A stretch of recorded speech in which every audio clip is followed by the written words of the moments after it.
I love exploring creative patches and sound design ideas. On a modular, that's great for larger generative patches and explorations, and it can be the interesting routing, modulation and texture that make a sound stand out. But I'm finally spending more time making music, and that made me realize I very often use the same basic patches. Sometimes as starting point, but often voices just don't need a lot of complexity in a larger arrangement. I have 6 go-to voices, from bass sounds to crunchy leads and textured pads. They're all made with basic ingredients and suitable for standalone synths and semi-modular voices as well, so I thought I'd share these today.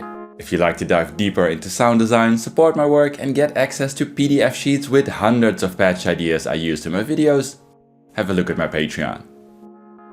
But now, let's dive right in. All voices in this video are variations of this basic patch, but it's very useful as it is. A basic voice is something I use a lot. It's a simple voice that doesn't need to draw a lot of attention or be unique and often plays a more supporting role. For example, an organ-like arpeggio on top of other elements. Or a simple plucky note floating around other sequences. Multiple simple voices can be combined to create interesting results, and sometimes sounds just don't need a lot of complexity to be good. This is a voice you've seen tons of times, made with a single oscillator, low-pass filter and VCA. A sequencer is tuning the oscillator and triggering an attack decay envelope, opening the filter and VCA. But of course a keyboard and ADSR envelope can be used as well. To add a bit of movement, a sine wave LFO is modulating the filter. Just picking different waveforms for this voice already adds a lot of flexibility.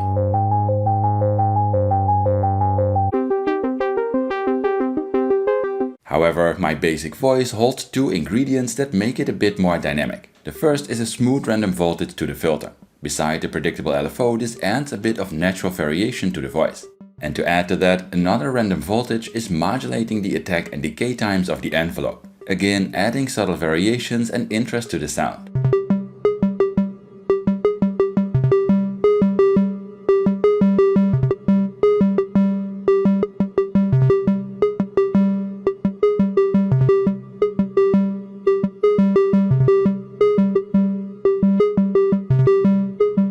This comes out even more with context or a bit of delay.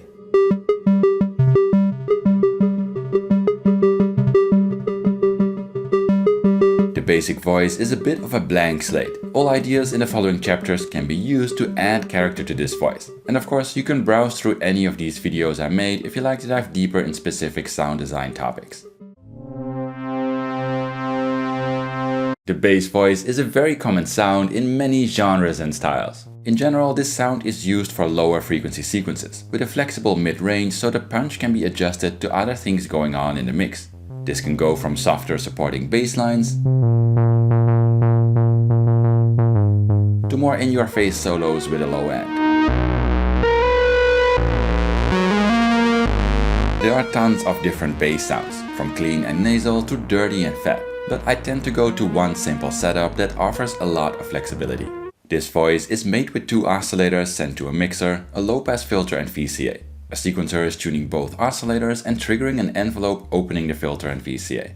An LFO is modulating the filter, and just like with the basic voice, a subtle smooth random modulation to the filter and envelope shape bring the bass patch to life. Picking different waveforms for the oscillators has a big impact. A sine is great for clean sub-bass.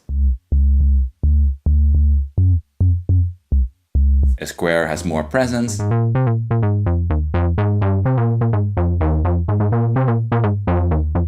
And the saw is nice and brassy.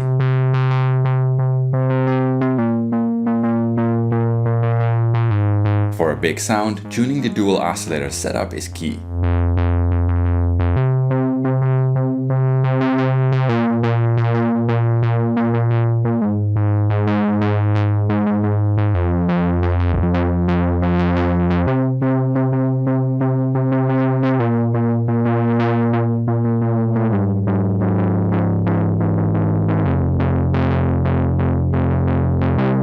Also, make sure to actually use the mixer. Don't always have both oscillators on max level. Often picking one oscillator to play a supporting role works best.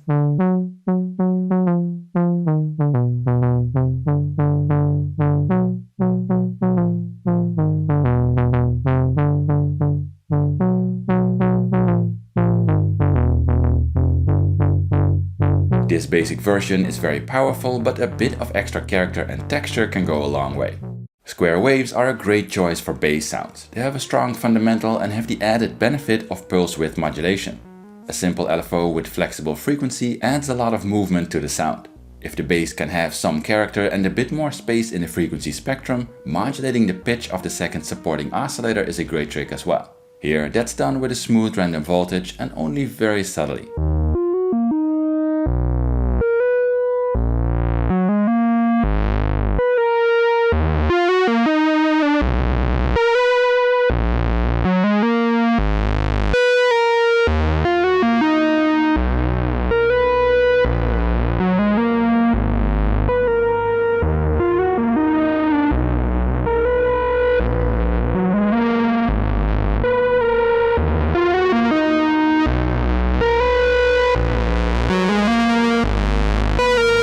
Finally, a great option to have for a bass sound is a bit of drive or distortion. I'm using the Erica Synth low pass filter, which has a drive built in.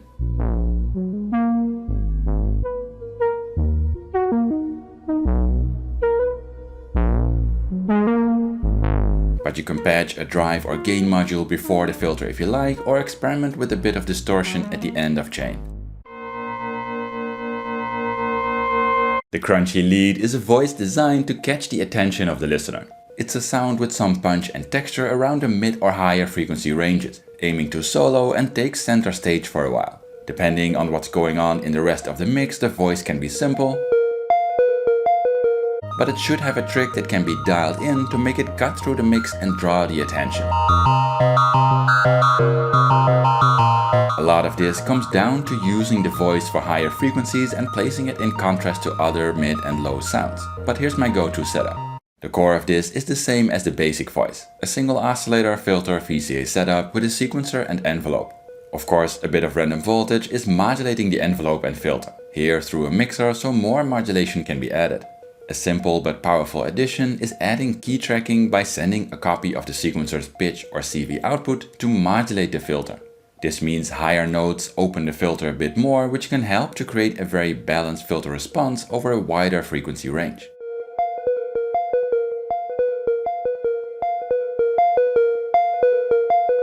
To add interesting texture to the voice, a second oscillator or audio rate LFO is added as modulation source to the setup. The audio rate modulation can be patched to modulate different destinations, for example the filter or oscillator pitch for subtle FM. It can also modulate pulse width or other wave shaping options an oscillator offers. And you can even experiment with audio rate amplitude modulation, all by repatching a single cable. Make sure all destinations have attenuators so the modulation depth can be adjusted.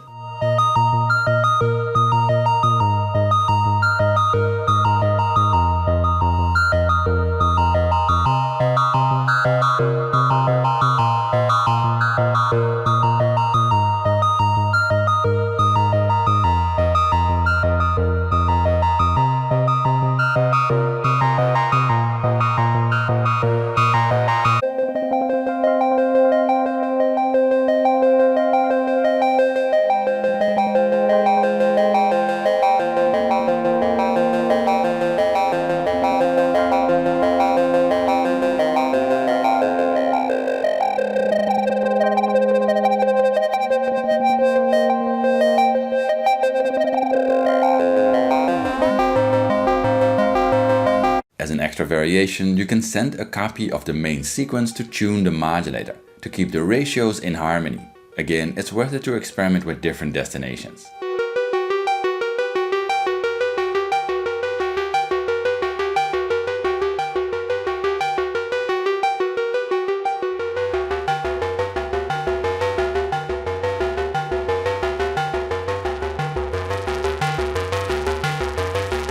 If a mid or high voice is getting too messy, it helps to clean up the low end. You can use a regular mixer or EQ to reduce the low end. Or even send the voice through a high pass filter to cut the low end completely. Just like with the bass, I enjoy adding a bit of crunch to a lead voice. This can be achieved by adding a bit of wavefolding, drive, distortion or clipping to the signal. In my setup I'm using the A2V CD-VCA for this.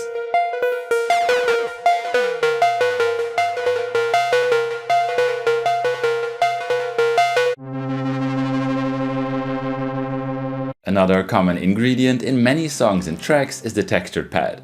This is the softer sound that adds a lot of atmosphere, background notes or chords to the setup. Simple textured sounds can often do the trick,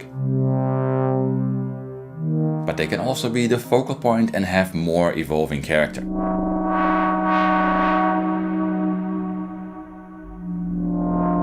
Here's my go-to setup. The core is a simple dual oscillator, mixer, filter, VCA setup. Again with sequencer controlling the pitch, but this time gating an attack hold decay envelope with longer attack and decay settings to create slower fading sounds. As always, picking and mixing basic waveforms influences the character a lot.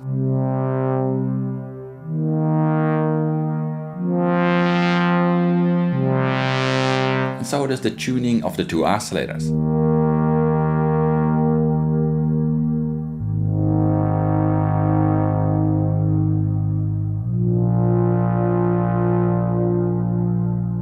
The next step is adding more character and emotion to the sound.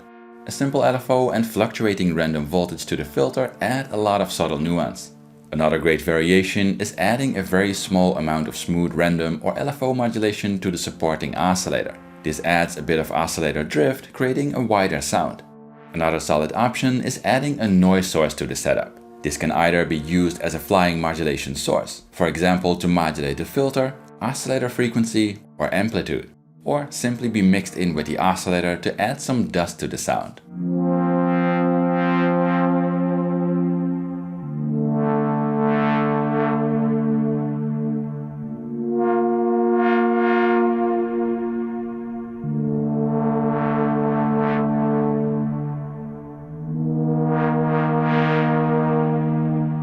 From this setup you can explore more evolving movement. Just add another ADSR or more complex envelope to the voice and use it to change the character of a sound over time. This can be done by modulating things like the wave shape, a wave folder or pulse width directly.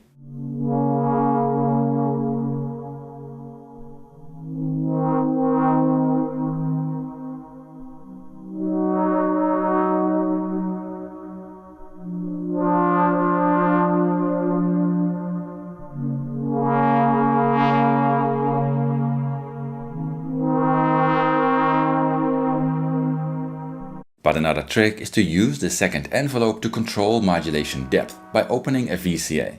For example, to control the amount a third oscillator is modulating the frequency of an oscillator in the pad.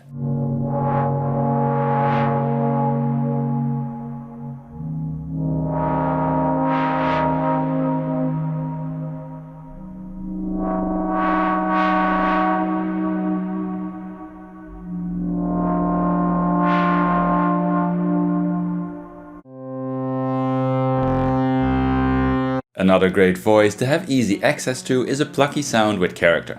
This voice is very similar to the basic and lead sound but has its focus on a texture transient. It's great for all sorts of sounds with a bit of punch, as well as plucky sounds with added texture and detail.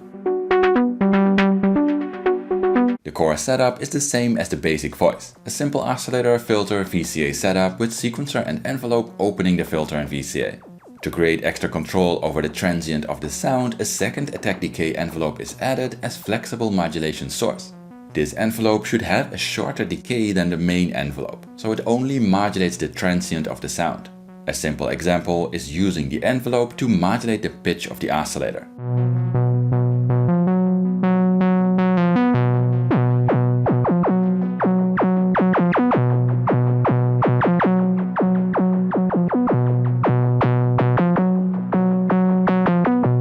Modulating the filter in this voice with a random voltage and/or LFO will shift the accent created on the transient. This will add a lot of subtle dynamics to the sound. You can experiment with using the envelope to modulate parameters in the voice directly.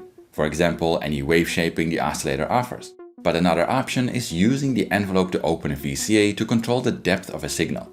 There are many interesting options. For example, the amount a tuned or untuned oscillator is modulating the filter. This adds some subtle character to the sound.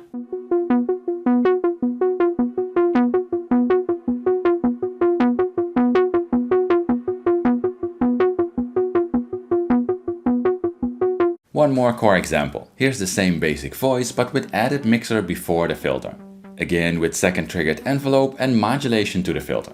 Instead of using the second envelope for direct modulation or modulation depth, you can use it to open a VCA controlling the level of a second audio source in the mix.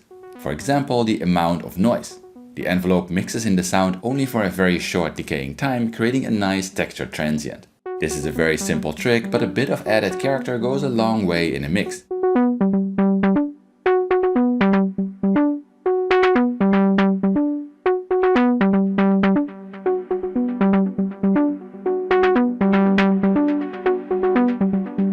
You can experiment with other sounds like a second oscillator or samples, but I made a full in-depth video about transients if you like to learn more.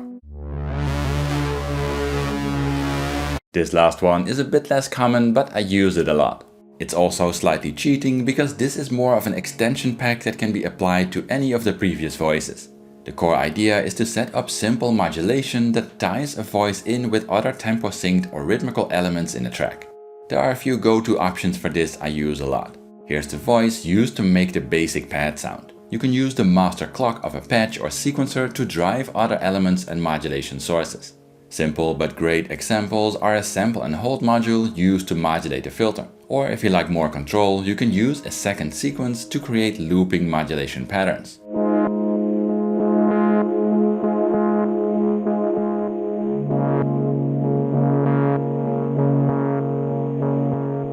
Here's that same setup with sequencer modulating the filter through a mixer. Another great option is adding a clock divider to the setup. Divisions can be used directly to modulate things like the wave shape or filter. But you can expand the control by having the clock divisions trigger or gate envelopes. Again, the envelopes can be used to modulate things like pulse width, filters or the VCA.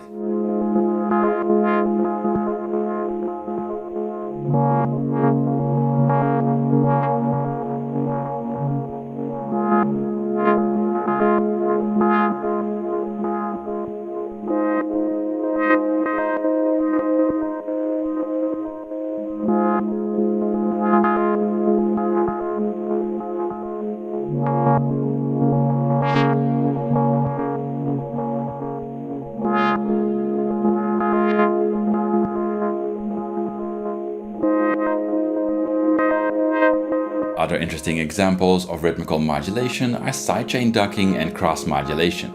I showed a lot more in-depth ideas in this video 2 weeks ago. I'm happy to talk about other options like an FM voice or wavetable voice if people are interested. In the meantime, have a look here if you like to learn more, and as always, smash that like, subscribe and bell button if you want to see more modular content from me. But that's it for now. Thanks for watching and see you next time.